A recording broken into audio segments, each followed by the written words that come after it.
Okay, so we are on Terumos, uh, Right. Yud Aleph Zion. You're outside. Okay. What happened over here? Okay, here we go. Um, okay. So too, if a jar of oil was upset, he is not enjoined to sit down and scoop it up, but deals with it as he would with chulin.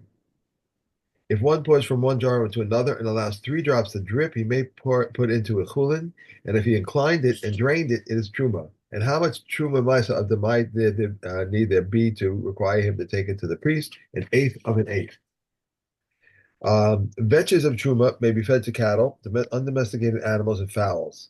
If a non-priest hired a cow from a priest, he may feed it with vetches of truma. But if a priest hired a cow from a non-priest, though he is responsible for its food, he may not feed it with the truma vetches.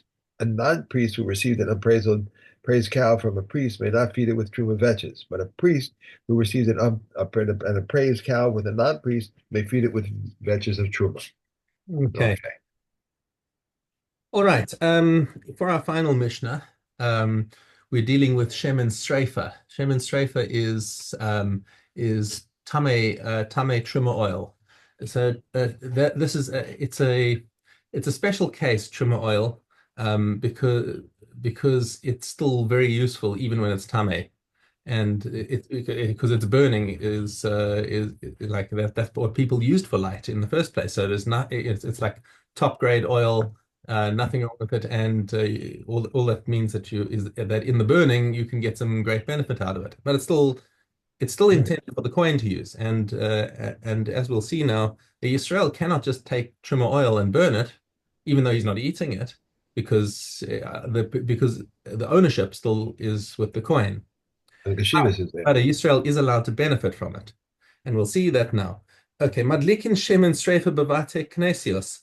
The kohen, you're allowed to take trimmer oil and light it in a Beit Knesset, ubabate midrashos, and in the Beit Midrash, over mavos hafelin, and in dark alleyways that are public thoroughfare.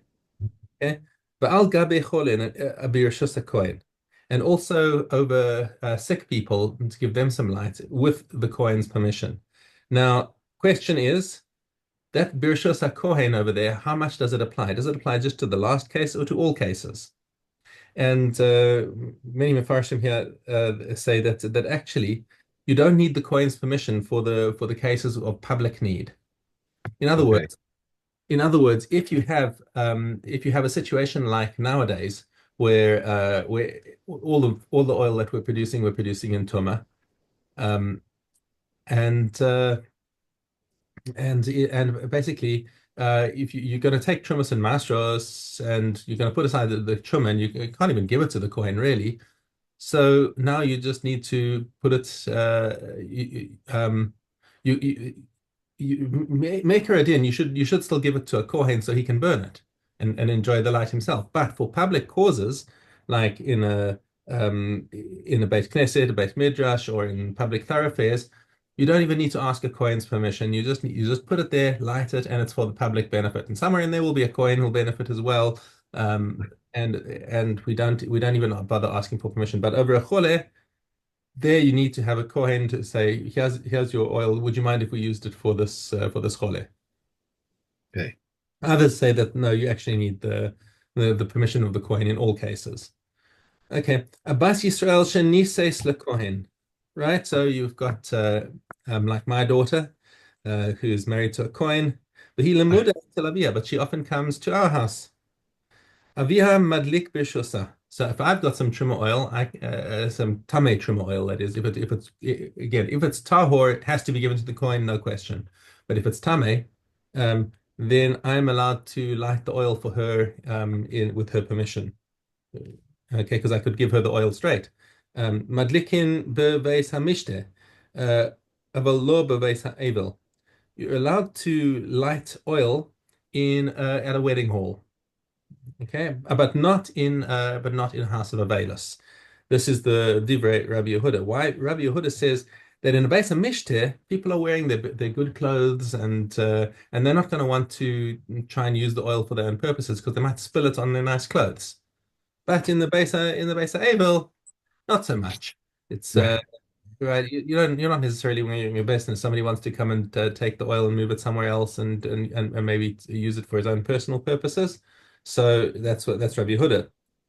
Rabbi Yossi Omer Punkt verkehrt. Beweis Abel, aber lo beweis Mischte. The opposite. It's not to do with what you're wearing. It's to do with your mood. And when somebody is somber coming into the base of Abel, then he's not going to start messing. He's not going to start messing with the lights. But Right. if people are dancing and having a good old time, somebody's going to take the oil and do something with it. Rabbi Meir also kan v'kan, he says, forget about it. It says Rabbi Meir, not you cannot use it anywhere. Rabbi Shimon matir kan v'kan, and Rabbi Shimon says it's fine in both places, whatever is, and um, he's not concerned about it at all. That people will come to leniency. Okay, v'hadran alach maseches Terumos. I have a question about this. Yeah. You said that you have to ask permission from your daughter in order to use that oil. This is true today, even though we don't deal with But this would be the case because trimmer oil. I mean, if I had an olive tree and I was pressing my olives to make oil, right? So now it's my personal responsibility to take the trimmer. Then yeah, I would have to give that to a coin because a coin can burn it, right, right, and it's useful. I mean, we use people use oil for their Shabbos candles. right, right. So that's one of those areas where even nowadays you would still have to give it to a coin. Right. Right, Oh, Maasros. Okay. yeah, Maasros. Okay. They, they established a general Wait, rule no, no, regarding. this is me. It's new Mishnas. I tried Okay, again. they established a general rule here with Maasros. Okay, Klal Amru b'Maasros. Kol shehu ochel v'nishmar v'gidulav min haaretz chayav b'Maasros. Okay, everything that is edible, that is guarded as, and that is to exclude anything that's hefker. Because hefker is part of from all Terumos and Maasros, and gidulav min haaretz, and it must grow from the ground. Chayav Maasros. So that excludes things like mushrooms and truffles. Okay, because they just grow anywhere. Okay, so that's so there are no Terumos and Maasros from those things. So it's only things that are actually rooted in the ground. V'od klal acher amru. And there's another general rule. Kol shetchilas ha'ochel v'sof ha'ochel af al pi shehu shomro lehosif ochel chayav katan v'gadol. So anything that is edible at the beginning of its growth and is edible at the end of its growth. So my classic case that I always go to for this is carrots. Right? If you grow a carrot and it's just this big, you can eat it. If it grows this big, you can eat it. So there's no difference between bigger or smaller. I mean, other than maybe flavor and the amount that you're getting out of it or whatever, but between the two of them, it's edible and there. So if you pluck the carrots at the beginning, you take Terumos and Maasros. If you pluck them at the end, you take Terumos and Maasros. Okay. But if it's not edible initially and it becomes edible, Eino chayev ad sheyeh aseh ochel. You do not take Terumos and Maasros until it actually becomes edible. So that's pretty much all fruits. Right.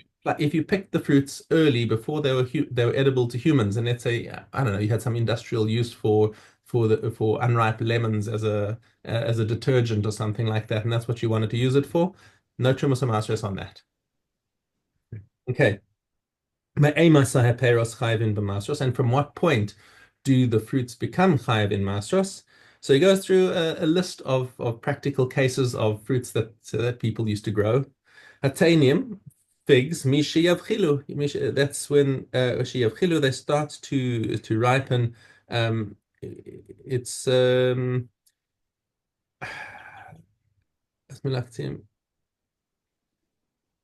It says it's they yeah, gather them for 24 hours, and yeah, afterwards they're fit to eat Rambam. yeah, yep.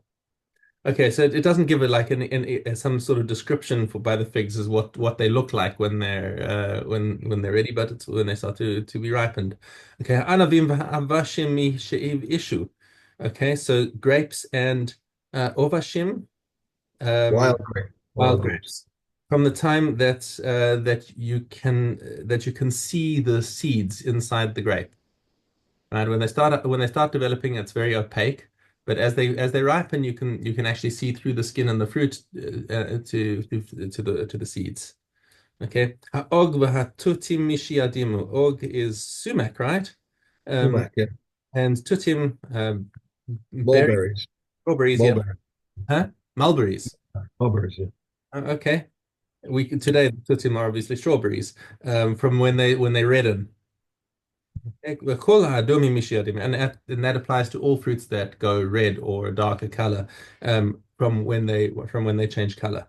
Harimonim mishe yimasu, so pomegranates, um, from the point when you can squeeze it in your hand and right, is that Right. It says when a single berry, no, yeah, that's what it says. When the edible part is soft enough to squash in one's hand.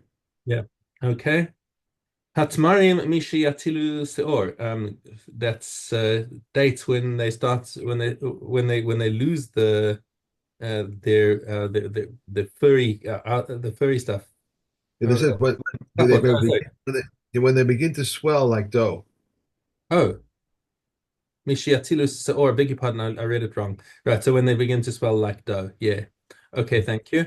But Farsakim peaches, Mishiatilu gidim, when you can see gidim. Now, gidim is like sinews, but that's obviously not what we're talking about. But when you see on the skin, little red lines starting to go through obviously peaches have got they're different species of peach, so some of the ones we're talking about here have a way of reddening with sort of like little veins going through them.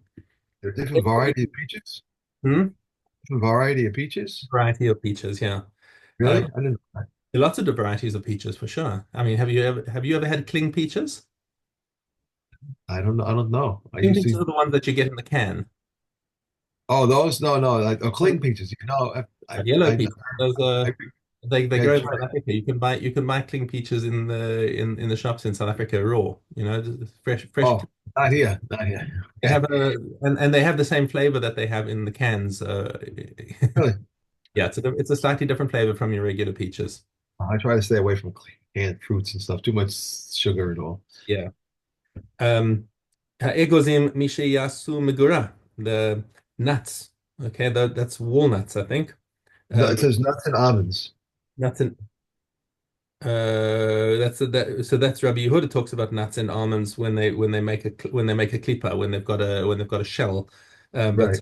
the Tanakama is talking about walnuts when you make them a megura, when you separate out the food from the klipa, um, from the outer shell, and it's separated from the shell. Okay. Okay, and we're done there. So tomorrow we'll finish to do the last Mishnah in Yes. Terumos. Okay. Okay. Just want to make sure I got that right. Okay. Okay, Tess, hey. And here we go. 100 beds of truma and one of kula. All are permitted if of a kind whose seed disintegrates. But if of a kind whose seed does not disintegrate, then even if there are 100 of kulin and one of truma, all are forbidden. And we have what grows from tevel is permitted if it is of a kind whose seed disintegrates. But if it is a kind whose seed does not disintegrate, then what grows from it was grown from it is forbidden. What is the kind whose seed does not disintegrate? Arum, garlic, and onion. Rabbi Huda says garlic is like barley. If one weeds leek plants with a non-Jew, though the product, what's that? I don't know. Though the product is terrible, he may eat of it as a chance meal. As truma seedings which had become unclean were replanted, they become clean in that they do not convey uncleanliness. But one may not eat them until the edible part is cut out. And Rabbi Yehuda says until he cuts it out and repeats the same. Okay. Hey. All right. And we go. Next, Okay. Shabbos. Yes. I'm Yes. gonna finish this also. Um, if one gathers fresh herbs until the moist, no, yeah, that's wrong. Sorry. If one preserves three vegetables in one jar, Reb Eliezer says one may eat on account of the first. And Yeshua says also on account of the last. Rabbi Gamliel says if a species is ended in the field, that species must be eliminated from the jar. And the halacha follows him. Reb Shimon says all vegetables are as one in regard to beer, and one might not eat portulak until vegetables have ended in the valley of the Tofa. If one gathers fresh herbs until the moisture has dried up, and if one gathers dry until the second rainfall, leaves of reeds and of vines until they fall from their stems, and if one gathers dry until the second rainfall, Rabbi Akiva says all of them until the second rainfall. Likewise, if one lets a house to his fellow until it rains, until the second rainfall, if one vowed not to derive any benefit from his fellow until the rains, until the second rainfall, until when may the poor enter the orchards? Until the second rainfall. But for when one make use of or burn straw and stubble of the seventh year from the second rainfall. Okay. And Hey, there.